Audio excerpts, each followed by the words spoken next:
ഇങ്ങോട്ട് എഴുന്നള്ളിയതിന്റെ ഉദ്ദേശം? പെരുന്നാളുകൾക്ക് 3 ദിവസം അവധി വേണം.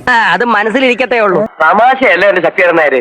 ഈ ആവശ്യത്തിന് ഒരു കേരളത്തോളം പഴക്കമുണ്ട് എന്ന് തന്നെ പറയാം. പലപ്പോഴും 1 ദിവസമാണ് ലഭിക്കാറുള്ളത്. അത് ഇത്ര കഷ്ടമായി പോയിട്ടോ. എത്ര വിഷമം ഉണ്ടാവൂലേ? ശ്രീ മഞ്ജുഷ്, ഇത് നിശ്ചയമായിട്ടും രാഷ്ട്രീയമായിട്ടുള്ള ഒരു വിലപേശൽ തന്നെയാണ്. അക്കാര്യത്തിൽ ഒരു തരത്തിലുള്ള തർക്കവും ഉണ്ടാകേണ്ടതില്ല.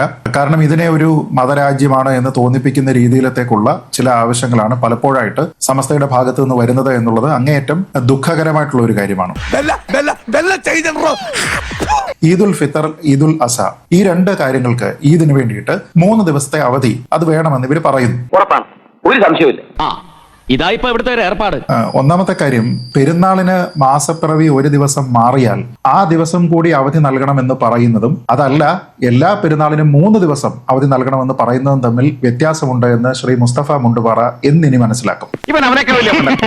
1 ദിവസം പെരുന്നാളിന് അവധി, എന്നാൽ മാസപ്പിറവി കാണുന്നത് ഒന്നുകൂടി മാറിക്കഴിഞ്ഞാൽ 2 ദിവസം അവധി. അതാണ് സാധാരണ കേരളത്തിൽ പതിവായിട്ട് കഴിഞ്ഞ കുറെ കാലമായിട്ട് നമ്മൾ കാണുന്നത്. അങ്ങനെ വരുന്നത് ചില സമയങ്ങളിൽ അതിന്റെ ആവശ്യമില്ലാത്തപ്പോൾ അത് 1 ദിവസമായിട്ട് നിൽക്കും, അല്ലാത്ത തവണ 2 ദിവസമാകും. എന്നാൽ അങ്ങനെയല്ല, ഇറസ്പെക്റ്റീവ് ഓഫ് ദാറ്റ് ഞങ്ങൾക്ക് 3 ദിവസം അവധി വേണം എന്ന് പറയുന്നത് നിങ്ങൾ ഈ അധികാരത്തിലേക്ക് കൂടുതലായിട്ടുള്ള ഡിമാൻഡുകൾ വെക്കുക എന്നുള്ളത് തന്നെയാണ്.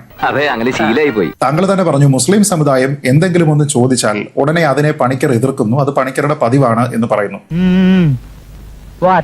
ദയവ് ചെയ്ത് അങ്ങനെ പറയരുത്. മുസ്ലിം സമുദായം ആവശ്യപ്പെട്ടിരിക്കുന്ന നല്ല കാര്യങ്ങൾക്കെല്ലാം ഒപ്പം തന്നെയാണ് ഞാൻ. ഇപ്പൊ സമസ്തയുടെ തന്നെ പല കാര്യങ്ങളിലും സമസ്ത എതിർക്കുമ്പോൾ പോലും ജമാഅത്തെ ഇസ്ലാമിയെ എതിർക്കുകയും ജമാഅത്തെ ഇസ്ലാമി വർഗീയ സംഘടനയാണ് എന്ന് നിങ്ങൾ പറയുകയും ചെയ്യുമ്പോൾ ഞാൻ നിങ്ങളോടൊപ്പമാണ്. നീ അവനെ പറഞ്ഞ് മനസ്സിലാക്കുന്നോളാ കൂട്ടത്തിൽ എനിക്കിട്ട് താങ്ങരുത്. അപ്പോ ചില മുസ്ലിം ആൾക്കാർ ചോദിക്കുന്നത് ന്യായം, ചില മുസ്ലിങ്ങൾ ചോദിക്കുന്നത് അന്യായം, ചില മുസ്ലിങ്ങളോടൊപ്പം പണിക്കർ നിൽക്കുന്നു, അങ്ങനെ ഒരു തിരുത്തൽ താങ്കൾ വരുത്തുമോ?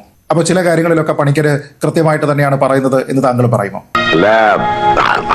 നോക്കൂ, ഇവിടുത്തെ പ്രധാനപ്പെട്ട പ്രശ്നം ജമാഅത്തെ ഇസ്ലാമിയുടെ സ്ഥാപനത്തിൽ തന്നെ അതിന് വളരെ കൃത്യമായിട്ടുള്ള ഒരു വർഗീയ അജണ്ടയുണ്ട്. അപ്പൊ അതിന്റെ അടിസ്ഥാനത്തിൽ പ്രവർത്തിക്കുന്ന, അതിന്റെ തന്നെ ഒരു ഘടകമായിട്ട് ഇന്ത്യയിൽ പ്രവർത്തിക്കുന്ന ഒരു യൂണിറ്റിനെ സംബന്ധിച്ചിടത്തോളം അവരുടെ ഏതെങ്കിലും ഒരു സംസ്ഥാനത്തുള്ള ഒരു അമീർ വന്ന് പറഞ്ഞതുകൊണ്ട് അവരുടെ സംഘടനയുടെ പൊതു സ്വഭാവം മാറുന്നില്ല. അവന്റെ തോല് പൊളിക്ക്, ഇത് കരിയല്ല, അവന്റെ തൊലിയുടെ നിറവാ, പോകുകയല്ല. വളരെ കൃത്യമായിട്ട് അവരുടെ ഭരണഘടന വായിച്ചു നോക്കിക്കഴിഞ്ഞാൽ അതിൽ അവര് വർഗീയത തന്നെയാണ് പറയുന്നത് എന്നതിനെ കുറിച്ച് എല്ലാവർക്കും ബോധ്യമുള്ളതാണ്. അത് തന്നെയാണ് നമ്മുടെ നാട്ടിലുള്ള രാഷ്ട്രീയ പ്രവർത്തകരും സാമൂഹ്യ പ്രവർത്തകരും ഒക്കെ ദീർഘകാലമായിട്ട് പറഞ്ഞുകൊണ്ടിരിക്കുന്നത്. പട്ടിയുടെ വാല് 12 കാലം കൊള്ളിട്ടിട്ട് എന്താ കാര്യം? പട്ടിക്ക് കൂടി തോന്നണ്ടേ അത് നിവർത്തിയെടുക്കണോന്ന്? കഷ്ടം. ആ അഭിപ്രായം സമസ്ത പറഞ്ഞാൽ സമസ്ത പറഞ്ഞേ എന്ന് കരുതി അതിന്റെ മറുപക്ഷം എടുക്കാനൊന്നും പണിക്കര് നിൽക്കില്ല. അതുകൊണ്ടാണ് നിങ്ങളോടൊപ്പം നിൽക്കുന്നത്. പക്ഷെ എന്ന് കരുതി നിങ്ങൾ പറയുന്ന ആവശ്യങ്ങൾ അത് ന്യായമല്ല എങ്കിൽ അയ്യോ ഇത് ന്യൂനപക്ഷ സമുദായമാണല്ലോ എന്ന് കരുതി നിങ്ങളുടെ കൂടെ നിൽക്കാൻ ഞാനൊരു രാഷ്ട്രീയക്കാരനല്ല. കാരണം വെള്ളിയാഴ്ച ദിവസത്തെ വിദ്യാഭ്യാസത്തിനും പരീക്ഷയ്ക്കും അതിന്റെ സമയം ജുമാ നിസ്കാരത്തിന് തടസ്സമാകാതെ ക്രമീകരിക്കുക എന്ന് പറഞ്ഞു കഴിഞ്ഞാൽ അത് അനാവശ്യമായിട്ടുള്ള ഒരു ഡിമാൻഡാണ്. അത് നടക്കില്ല. പിന്നെ അതിനിത്തിരി പുളിക്കും. കാരണം വിദ്യാഭ്യാസ സ്ഥാപനവും എക്സാമും നടത്തുന്ന സമയത്ത് അതിന് കൃത്യമായിട്ട് അതിൻ്റെതായിട്ടുള്ള ചിട്ടവട്ടങ്ങളുണ്ട്. അതിനനുസരിച്ചാണ് പോകേണ്ടത്. അവിടെ മതം ഒരു പരിഗണനയാവരുത്. കാരണം വിദ്യാഭ്യാസം എന്ന് പറയുന്നത് സെക്കുലർ ആയിട്ടുള്ള ഒരു ഫംഗ്ഷനാണ്. ഇവന്മാരെ ഞാൻ എങ്ങനെയാ ഒന്ന് പറഞ്ഞു മനസ്സിലാക്കുന്നത്? അവിടെ മുസ്തഫ മുണ്ടുപാറയുടെ ന്യായം എന്ന് പറയുന്നത് മുസ്ലിം സമുദായം ഒരു കാര്യം പറഞ്ഞാൽ അത് വർഗീയതയാണ് എന്ന് പറഞ്ഞുകൊണ്ട് നമ്മളെല്ലാം ഏറ്റെടുക്കുന്നു എന്നുള്ളതാണ്. അത് അന്യായമാണ് എന്നുള്ളതാണ്. ഇപ്പൊ ഞാൻ വെറുതെ അദ്ദേഹത്തിന്റെ അടുത്ത് പറയാം, ശ്രീകൃഷ്ണന്റെ അമ്പലത്തിൽ മഹാവിഷ്ണുവിന്റെ അമ്പലത്തിൽ പോകുന്നത് വ്യാഴാഴ്ചയാണ്. അതുകൊണ്ട് പത്മനാഭസ്വാമി ക്ഷേത്രത്തിൽ രാവിലെ തൊഴുതതിന് ശേഷം ഒരു 10:30 കഴിഞ്ഞതിന് ശേഷം മാത്രമേ വിദ്യാർത്ഥികൾക്ക്, ഹിന്ദുക്കൾക്ക് തിരുവനന്തപുരത്തുള്ള സ്കൂളുകളിൽ വരാൻ പറ്റുകയുള്ളൂ എന്ന് പറഞ്ഞു കഴിഞ്ഞാലോ? ഞാൻ പറഞ്ഞത് നമ്മുടെ നാട്ടിൽ അങ്ങനെ പല കാര്യങ്ങളും ഉണ്ടാകും. പൊതുവായിട്ടുള്ള ചില കാര്യങ്ങൾക്ക് നമ്മളിപ്പോൾ ഇവിടെ ഭീമാപ്പള്ളി ഉറൂസ് ഉണ്ട്, അല്ലെങ്കിൽ ആറ്റുകാൽ പൊങ്കാലയുണ്ട്, അങ്ങനെയുള്ള ദിവസങ്ങളിലൊക്കെ തന്നെ അവധി കൊടുക്കും. പക്ഷെ എന്ന് കരുതി എല്ലാ വെള്ളിയാഴ്ചയും നമ്മൾ അതിനനുസരിച്ച് നമ്മുടെ വിദ്യാഭ്യാസം എല്ലാം തന്നെ പുനഃക്രമീകരിക്കണം എന്ന് പറയുന്നത് ശരിയല്ല. അപ്പൊ അന്യായമായിട്ട് നിങ്ങൾ ആവശ്യപ്പെട്ടാൽ അതിനെ എതിർക്കും. അതേപോലെ തന്നെയാണ് ഖാദർ കമ്മിറ്റി പറഞ്ഞിരിക്കുന്ന കാര്യമാണ് വിദ്യാലയങ്ങളുടെ സമയക്രമം മാറ്റുക. അപ്പൊ നിങ്ങൾ പറയുന്നു അതല്ല, മദ്രസയ്ക്കാണ് കൂടുതൽ പ്രാധാന്യം നൽകേണ്ടത്, അതുകൊണ്ട് വേണമെങ്കിൽ നിങ്ങൾ മാറ്റിക്കോ, ഞങ്ങൾ മാറ്റില്ല എന്ന് പറഞ്ഞു കഴിഞ്ഞാൽ അതിനെ എതിർക്കും. എന്തിനാടോ നായരെ വെറുതെ എന്റെ ബ്ലഡ് പ്രഷർ ഇങ്ങനെ കൂട്ടണേ? പൊതുവേദികളിൽ പെൺകുട്ടികൾ ആദരിക്കപ്പെടുക, പൊതുവേദികളിൽ പെൺകുട്ടികൾ വരിക എന്നതിനെ സമസ്തയുടെ നേതാക്കന്മാർ എതിർക്കുന്നുണ്ട്. അത് അന്യായമായിട്ടുള്ള ഒരു ജെൻഡർ ഇംബാലൻസ് സൃഷ്ടിക്കുന്ന ഒരു കാര്യമായതുകൊണ്ട് എതിർക്കും. സ്കൂളുകളിൽ സൂംബ ഡാൻസ് എന്ന് പറയുന്നത് കുട്ടികളുടെ ശാരീരികവും മാനസികവുമായ ഉല്ലാസത്തിന് നല്ലതാണ് എന്ന് ശാസ്ത്രീയമായി തന്നെ തെളിയിക്കപ്പെട്ടിരിക്കുന്ന ഒരു കാര്യമാണ്. അത് വേണ്ട എന്ന് നിങ്ങൾ പറയുമ്പോൾ, ആണും പെണ്ണും തമ്മിൽ ഇടകടലാൻ പാടില്ല എന്ന് നിങ്ങളൊരു യാഥാസ്ഥിതികമായിട്ടുള്ള ചിന്ത പറയുമ്പോൾ അതിനെ ഞാൻ എതിർക്കും.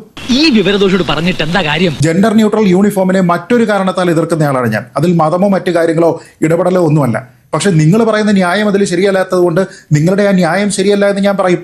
മുഖത്ത് നോക്കി കാര്യം പറയാൻ നമ്മൾ ആരെ പേടിക്കണം? വഖഫ് ബോർഡ് നിയമനം PSCക്ക് വിടുന്നതിനെ നിങ്ങൾ എതിർക്കുന്ന സമയത്ത് അത് ശരിയല്ല, കാരണം അത് ട്രാൻസ്പെറന്റ് ആയിട്ട് നടക്കണമെന്നുണ്ടെങ്കിൽ PSC നിയമനമാണ് വേണ്ടത് എന്ന് പറഞ്ഞ് ഞാൻ എതിർക്കും.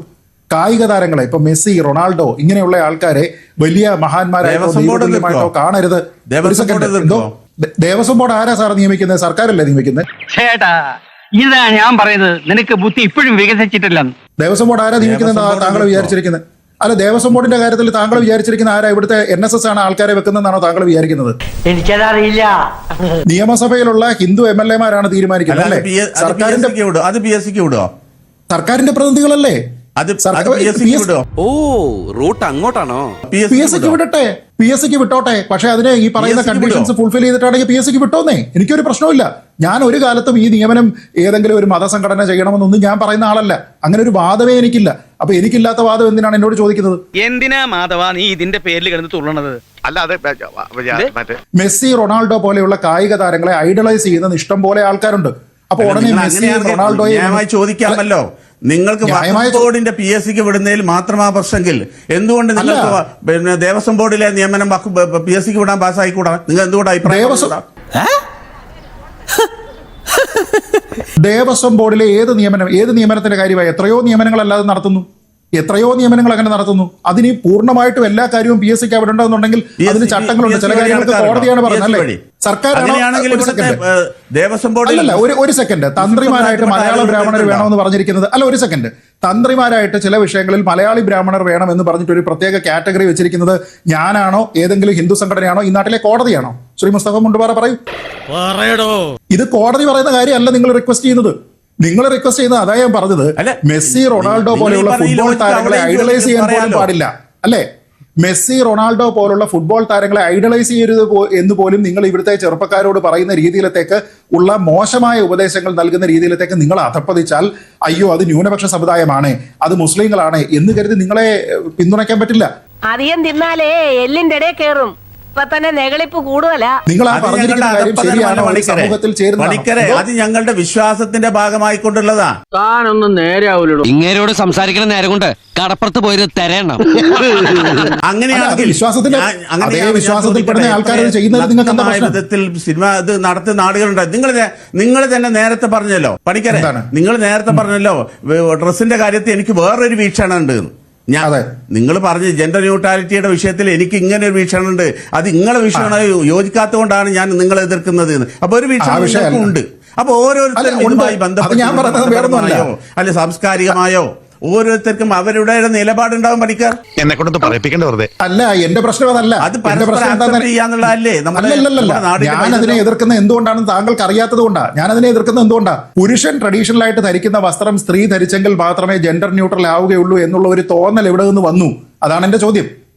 നിങ്ങൾ യൂണിഫോമിന്റെ പാറ്റേൺ കൊടുക്കൂ, ആൾക്കാർക്ക് ഷർട്ടും പാന്റും ഇടണമെന്നുണ്ടെങ്കിൽ അതിരട്ടെ, ചുരിദാർ ഇടണമെങ്കിൽ അതിരട്ടെ എന്നാണ് ഞാൻ പറയുന്നത്. ഇതൊന്നും ശരിയല്ല, ഞാൻ സമ്മതിക്കില്ല. പുരുഷൻ യാഥാസ്ഥിതികമായിട്ട് ഇടുന്ന വസ്ത്രം സ്ത്രീ ധരിച്ചെങ്കിൽ മാത്രമേ അത് ജെൻഡർ ന്യൂട്രൽ ആവൂ എന്ന് ആരെങ്കിലും പറഞ്ഞാൽ അതിനെ ഞാൻ എതിർക്കും. അതല്ല ജെൻഡർ ന്യൂട്രൽ. എല്ലാ ലിംഗവും ലിംഗമായിട്ട് തന്നെ ഇരിക്കട്ടെ. സ്ത്രീ ആയിട്ടും പുരുഷൻ പുരുഷനായിട്ടും മൂന്നാമതൊരു ലിംഗം ഉണ്ടെങ്കിൽ അതായിട്ടും ഇരിക്കട്ടെ. എല്ലാവരും ഒരേപോലെ ഇരിക്കണമെന്ന് നിങ്ങൾ വാശി പിടിക്കുന്നത് എന്തിനാണെന്നാണ് എന്റെ ചോദ്യം.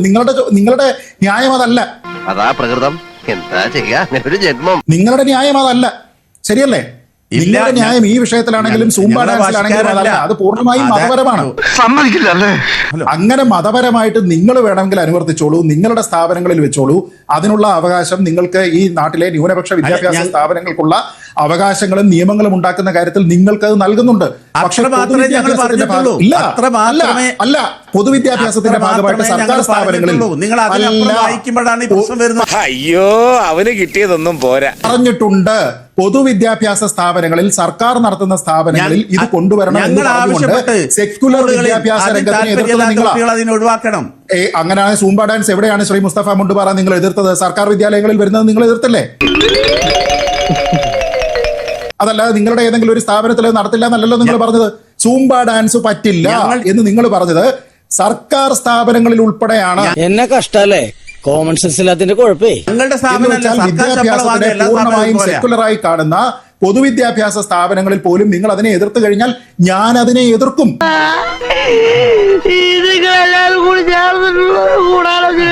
അത് മുസ്ലിങ്ങളെല്ലാം പറയുന്നതിനെ എതിർത്തു എന്ന് നിങ്ങൾ അതിനെ വ്യാഖ്യാനിക്കുന്നത് നിങ്ങളുടെ വർഗീയതയാണ്. കൃത്യമായി ഞാൻ മനസ്സിലായി. അത് വർഗീയവാദിയാകുന്നതല്ല. ശരി, നിങ്ങൾ തമ്മിൽ തർക്കം വേണ്ട. ശരി. മറ്റുള്ളവർക്ക് സ്വീകരിക്കാൻ അല്ല, ശ്രീ മുസ്തഫ മുണ്ടുപാറ ഒരു കാര്യം കൂടി പ്രശ്നം അല്ല ഉണ്ടാക്കുന്നത്. ഒരു കാര്യം കൂടി മതമാണ് പ്രശ്നം. ആചാരം ജീവിക്കാനുള്ള സാഹചര്യമാണ് അവിടെ. അത് മതമാണ് ശരി, പ്രശ്നം. ഡോക്ടർ എന്തേ മതിയായോ? കുറെ നേരം എങ്ങനെ കിടന്ന് പടയ്ക്കണു